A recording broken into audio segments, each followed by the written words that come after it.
Bonjour à tous, Google a déployé la semaine dernière une nouvelle version pour Gmail.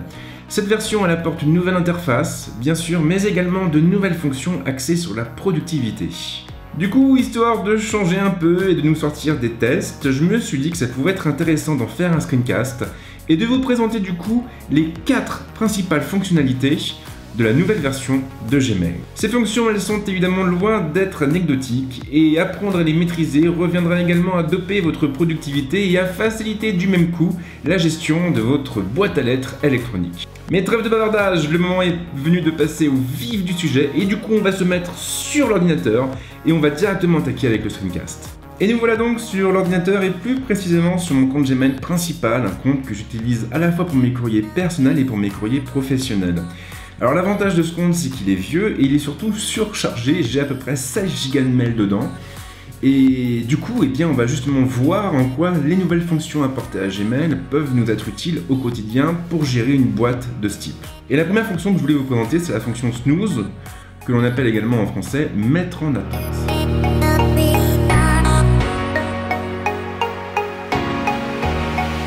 Alors en réalité, cette fonction elle n'est pas nouvelle, elle a été introduite avec la toute première mouture d'Inbox, l'autre messagerie de Google, mais Gmail lui n'avait pas encore pu en profiter et le géant de la recherche a finalement décidé de corriger le tir par le biais de cette nouvelle mouture en intégrant cette fonction de mise en attente à sa messagerie principale.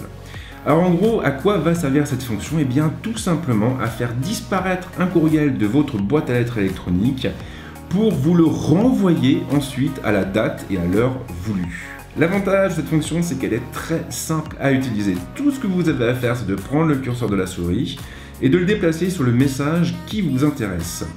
En plaçant le curseur dessus, vous verrez apparaître sur la partie de droite 4 icônes. La première vous servira à archiver le message, la seconde à le supprimer, la troisième à le marquer comme lu ou non lu, et la quatrième à le mettre en attente.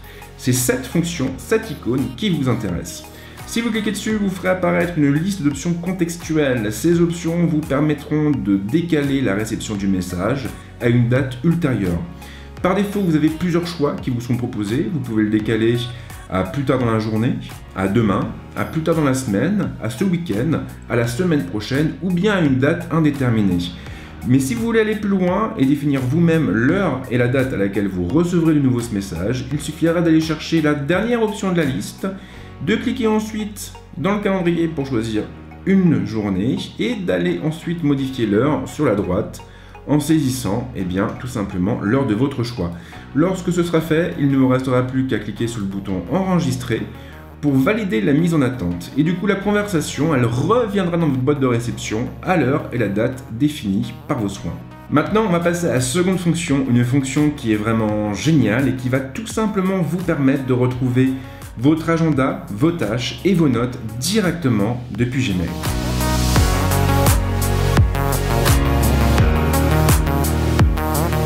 Si vous observez attentivement l'interface du nouveau Gmail, alors vous trouverez sur la droite une barre latérale, une barre verticale qui regroupe plusieurs icônes différentes. Tout en haut, nous avons donc 3 icônes. La première s'appelle Agenda, la deuxième s'appelle Keep et la dernière s'appelle Tasks, ou Tâches en français. Ces icônes vous permettent d'accéder justement aux services associés directement depuis votre boîte de réception. Si vous cliquez sur la première icône par exemple, vous ferez apparaître votre agenda et vous pourrez donc naviguer dedans tranquillement en cliquant sur les petites flèches ou en modifiant directement la date à partir de l'option située en haut. Si vous le souhaitez bien sûr, vous pourrez également ouvrir l'agenda dans un nouvel onglet ou bien créer un nouveau rendez-vous en cliquant directement à l'heure de votre choix. La seconde icône renvoie pour sa part vers Google Keep. Alors Google Keep c'est quoi? C'est un outil de prise de notes qui a maintenant quelques années, qui est peu connu du profane mais qui peut s'avérer très utile au quotidien lorsqu'on a besoin de mettre de côté certaines informations. Si vous cliquez sur ce bouton, vous verrez apparaître dans la barre latérale située à droite une version miniaturisée de Google Keep. Alors cette version elle fera évidemment apparaître toutes les notes associées à votre compte, mais également différents boutons qui vous permettront de créer une nouvelle note, de créer une nouvelle liste de notes ou bien d'afficher le service dans un onglet séparé avec une vue du coup qui sera intégrale. Cette intégration elle sera très utile par exemple lorsque vous recevrez un message avec des informations importantes comme une réservation pour une chambre d'hôtel ou pour un billet de train et que vous voudrez les mettre de côté pour les retrouver ensuite facilement sur votre téléphone ou bien votre tablette. Car l'avantage de Google Keep, c'est qu'il se synchronise avec tous les terminaux sur lesquels est installée l'application. La troisième et dernière icône renvoie pour sa part vers Google Tasks et donc vers le gestionnaire de liste de tâches de Google. Alors là encore, en cliquant sur l'icône, vous ferez apparaître dans la barre latérale une version miniaturisée de l'outil, une version qui vous permettra tout de même d'ajouter une nouvelle tâche en cliquant sur le bouton adéquat, ou bien d'éditer la tâche pour ajouter des détails par exemple, ou pour changer la liste à laquelle elle appartient. Et puis vous trouverez aussi des boutons pour afficher tout simplement les listes qui sont terminées, les listes que vous avez effectuées, que vous avez traitées, mais qui restent tout de même disponibles sur votre compte. Cette intégration, moi je la trouve vraiment géniale parce que j'utilise beaucoup les services de Google et c'est vrai qu'habituellement j'ai toujours dans différents onglets ouvert Gmail, mon agenda, éventuellement Google Keep. Là en l'occurrence, j'ai plus besoin d'ouvrir 3 ou 4 onglets pour avoir accès à ces services. Il me suffit de rester dans mon Gmail. En outre, l'intérêt de cette barre des tâches, c'est qu'elle reste affichée en permanence et on peut donc lire ces messages, les traiter et en même temps accéder à ces tâches et à ces notes. Maintenant, on passe à la troisième fonction très utile et cette fonction, ce sont les réponses rapides.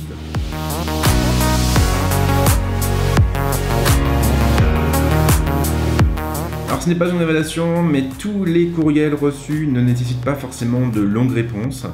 Parfois vous avez simplement des collègues, des collaborateurs qui vous envoient des questions simples, auxquelles vous pouvez répondre en quelques mots.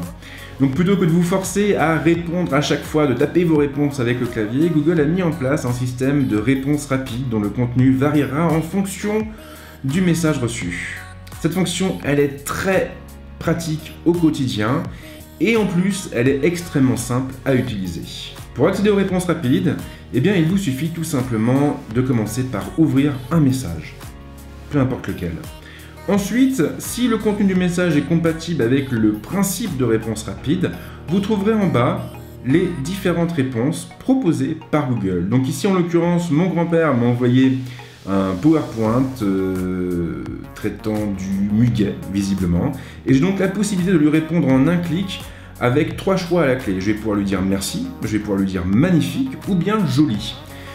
Pour répondre, je clique sur la proposition de mon choix, elle apparaît automatiquement en dessous. Là, je peux la modifier, je peux l'enrichir, je peux même la changer, et ensuite il ne me reste plus qu'à cliquer sur le bouton envoyer pour la faire partir. La quatrième et dernière fonction a trait aux pièces jointes. Alors d'habitude, vous savez que sur Gmail, on était obligé d'ouvrir le mail pour pouvoir ensuite accéder aux pièces jointes associées. Donc ça c'était un petit peu embêtant, mais maintenant nous avons une nouvelle fonction qui nous permet d'afficher une prévisualisation des pièces jointes associées à nos messages directement à partir de la liste des courriels reçus.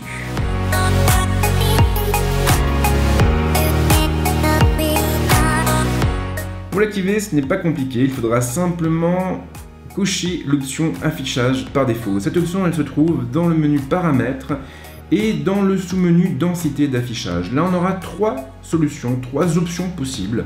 On aura la vue par défaut, celle que j'ai activée sur mon compte, la vue normale qui correspond à l'ancienne version de Gmail, ou la vue compacte qui va resserrer les lignes de chaque message pour gagner en lisibilité.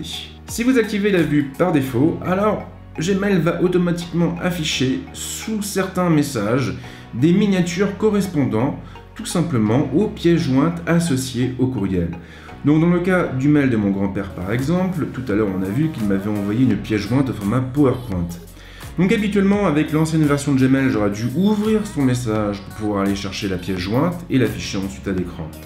Là, je n'aurais pas besoin de le faire puisque j'ai activé la prévisualisation des pièces jointes sur les messages et du coup nous avons ici un petit cartouche, un petit bouton qui renvoie directement vers la pièce jointe associée au courriel. Et pour l'ouvrir, tout ce que j'aurai à faire, ce sera tout simplement de cliquer dessus et Gmail se chargera d'afficher la présentation en surimpression par-dessus ma liste de messages. Alors ça, c'est aussi une fonction qui est très pratique parce que du coup, au lieu de faire 2 actions, vous allez pouvoir vous contenter d'une seule action pour afficher les pièces jointes associées à vos courriels.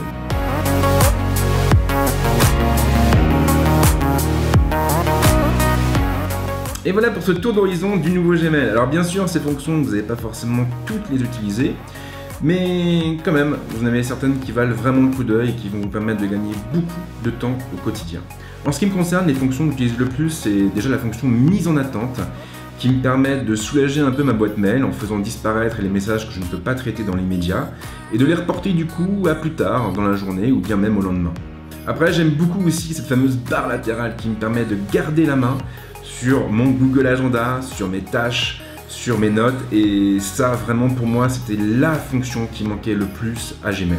Alors après, Google ne va pas en rester là, il y a d'autres fonctions qui sont en préparation, dont une qui sera axée sur la sécurité, qui vous permettra de programmer une date de fin pour les messages envoyés.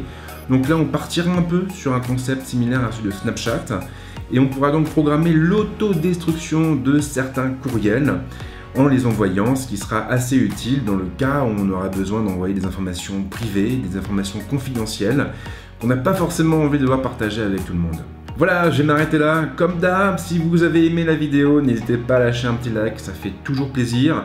Abonnez-vous aussi à la chaîne pour ne pas louper les prochains tests, les prochains tutos. Et puis comme d'hab, si vous avez des questions, des suggestions, quoi que ce soit à dire, eh bien les commentaires sont là pour ça. Ciao!